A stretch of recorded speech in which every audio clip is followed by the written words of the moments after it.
this video now is basically all about how to use MyFitnessPal.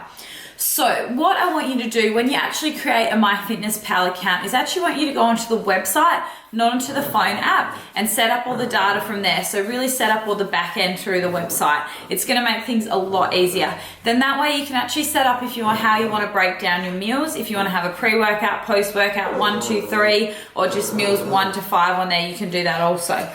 So basically then we're going to go through it on the app. So once you've put in all your details, remember I want you to not worry so much about what your website actually gives you in terms of your breakdowns. I want you to focus on the breakdowns that are desired in your update sheets. So then when you go to log in, you're going to have a home screen. So it's going to come up something like this. Cool. Then you can go to your diary.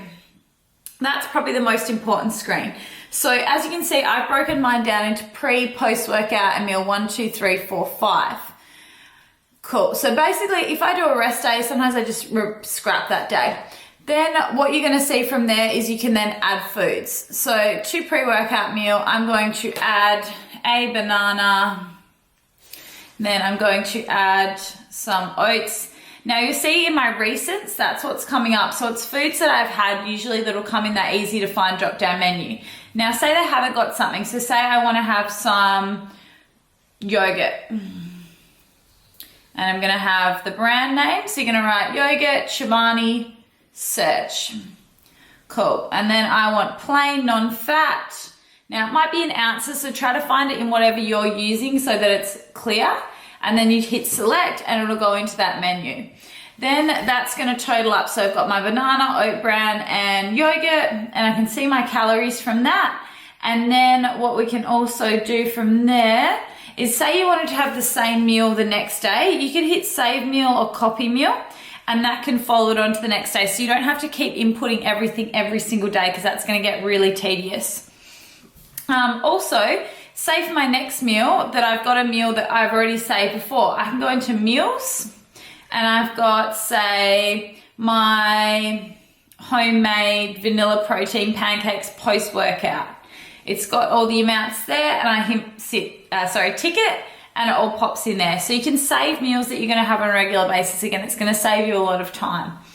Then if you want to see your daily totals and see if you've hit your targets, hit this button. Cool. Then it's going to bring it up in lists in a day view. So you can see your total protein, carbs, fat, sugar and fiber. I also want you to select. So they're going to be your most important variables to track.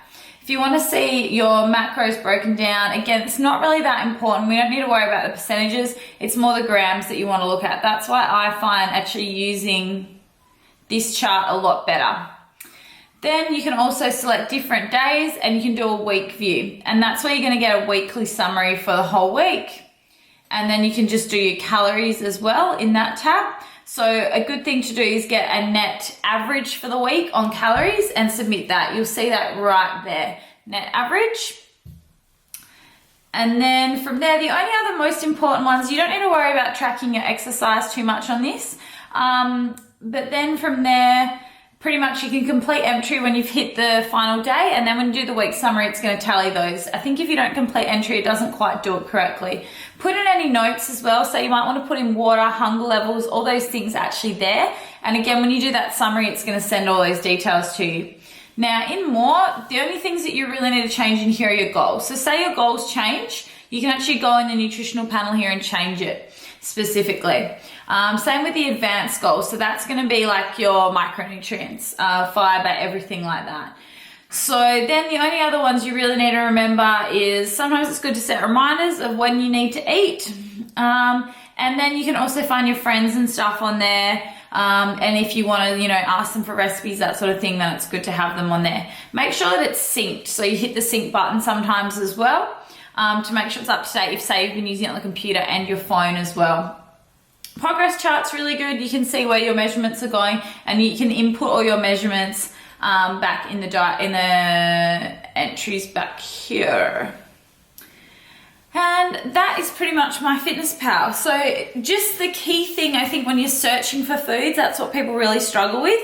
When you're searching for them, say you're having a slice of bread, type in bread and then the brand name, and that tends to work quite well. So you're doing bread, Helga's, and then whatever type it is, whole grain, linseed, white, high fiber, whatever. Make sure you're specific. If you just put in apple, it's, you know, it might be pureed, it might be mashed. So make sure you type in apple, whole fruit.